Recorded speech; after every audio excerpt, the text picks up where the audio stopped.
네, 잘 아시겠습니다만 세계적인 추세가 탈원전과 탈석탄으로 가고 있습니다. 원전은 이산화탄소를 발생하지는 않지만 한번 사고가 나면 치명적으로 위험하기 때문에 그래서 탈원전을 하는 거고, 탈석탄은 아시는 대로 기후위기의 직접적인 주범이기 때문에 그렇습니다. 그래서 세계가 모두 재생에너지 중심으로 가는 거죠. 맞죠? 누가 답하십니까? 예, 맞습니다. 네. 자, 질의하겠습니다. 그 자료 하나 꺼내봐 주시죠. 지금 보이는 자료가 동해안은 뭐 산업이 많지 않아서 주로 수도권에 전력 공급을 하기 위해서 송전망을 깔고 있는데요. 현재 송전망 규모가 11.6기가 규모입니다. 그런데 그 인근에 여러 발전소들이 새로 지어지고 있죠. 신한울 1, 2호기, 강인 안인, 그리고 삼척 화력 이런 게 지어지면 총 용량이 17기가에 이르죠. 한전 사장님. 네, 그렇습니다. 요것 때문에 이 HVDC를 원래 2021년까지 설치하기로 했던 거 아닙니까? 8기가짜리. 네. 그런데 지금 여러 가지 이유 때문에 잘 안 되고 있죠. 언제까지 하실 수 있겠습니까?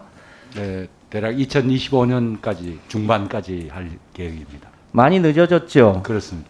이 문제 때문에 여러 가지 지금 심각한 문제가 생기고 있습니다. 다음 장 보시면요. 이미 현재의 송전선로가 포화 상태에 이르렀습니다. 특히 신한울 1호기가 올 10월 달에 가동이 되기 시작하는데, 신한울 1호기가 가동이 되면 이게 포화가 돼가지고요, 삼척 화력, 북평 화력 등등에서 934메가와트를 발전 제약을 해야 됩니다. 그렇죠. 이거는 네, 그렇습니다. 이렇게 되면 이 발전 제약을 하게 되면 어떤 일이 생깁니까? 네, 제약하는 만큼 보상이 나가야 됩니다. 그렇죠. 네. 그 다음 장 봐주십시오. 이 동해안을 포함해서 석탄 화력을 돌리지도 않고 소위 제약비 발전 전력량 정상금, 발음도 어렵습니다. 코프라고 하는데, 최근 5년 동안 발전기를 돌리지도 않고 정상금을 지급한 총액이 약 3조 원쯤 됩니다. 계속 늘어나고 있죠. 지금 동해에서 이렇게 거의 1기가 규모의 발전 제약을 해야 되면 우리 전력거래소 소장님, 이 비용을 어떻게 감당합니까? 2025년까지 네. 송전망이 깔리지 않으면 그 사이에 강릉 안인도 지어지고 삼척 화력도 지어지면 엄청나게 국민의 이게 다 전기료에 부과될 텐데 그걸 다 어떻게 감당하시겠습니까? 네, 뭐 제도적으로는 지금 코프를 지급하도록 되어 있습니다. 예. 그러니까요. 그 비용 추계가 됩니까? 저희들이 그 미래까지는 저희들이 모르겠습니다. 실무에서 한번 검토가 여러 가지 조건을 어떻게 하냐에 따라 다를 텐데 가능한지 저희들은 실무지 한번 검토를 시켜보겠습니다. 예. 한전하고 전력거래소하고 협의해서 현재 상태에서 동해안의 송전망이 추가로 건설되기 전까지 추가로 늘어나는 석탄 발전소 등 때문에 국민들이 지급해야 될 소위 코프 비용이 얼마나 되는지를 종감장까지 추계해서 별도 자료로 보고해 주실 수 있겠습니까? 근데 이게 송전망 운영이라는 것이 좀 개통 보관을 또 보안 조치들이 있는 것도 있기 때문에 조건을 정확하게 어떻게 디파인하냐에 따라서 엑스가 달릴 것 같은데, 예, 근데 오늘까지는 혹시 모르겠습니다. 제가 괜히 그거 한 건 아니고요. 저희들이 제가 점심 때 확인을 해가지고 언제쯤 되는지를 종감 때까지 해주시면 됩니다. 하겠습니다. 예. 뭐 바로 예. 해달라는 건 알겠습니다. 아닙니다. 예. 제가 보기에 이 문제 때문에 전력거래소에서 지금 전력거래 제도 자체를 지금 바꾸려고 하고 있는 거 아닙니까? 실시간 시장 얘기를 하시는 건가요? 그렇죠. 네. 네. 이거 가격하고 운영 계획의 통합 얘기를 하시는 것 같은데. 제도가 바뀌지 않으면 소위 코프 때문에 엄청난 국민의 세금이 들어가게 되어 있고, 제도를 바꾸게 되면 사실상 지금 새로 지어지는 삼척 발전 같은 경우는 사실상 짓자마자 손해를 볼 가능성이 높아지는 거 아닙니까? 어떻게 보십니까? 글쎄, 그건 개통사에 따라 저희도 좀 따져봐야 될 것 같긴 한데, 제도가 바뀌면 아무래도 각 발전사에 때 돌아가는 수익 구조는 달라지는 건 사실입니다. 예. 예. 한전 사장님, 네. 저희 산업부 국감 때요.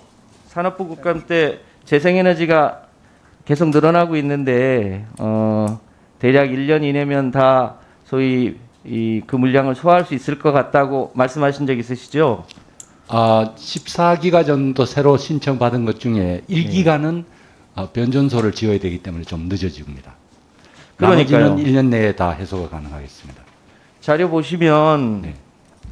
실제로 신청한 양이 굉장히 많은데 특히 경북, 전남, 전북 등에서는 그 용량을 다 소화를 못하고 특히 1년 내에 소화가 가능한 것들도 있고 변전소를 지어야만 소화가 가능한 것들이 있는데 그 물량이 1.8기가 정도 됩니다. 이 문제를 어떻게 해결하실 겁니까? 앞으로는 송변전에 대해서는 조금 사전에 계획 개발이 있는 곳에는 저희가 조금 선제적으로 사업을 시작을 하는 게 좋을 것 같습니다. 한전에서 2017년도에 재생에너지 증가에 따라서 소위 70 킬로볼트의 일종의 소규모 변전소를 세우겠다고 하신 적 있으시죠? 네네.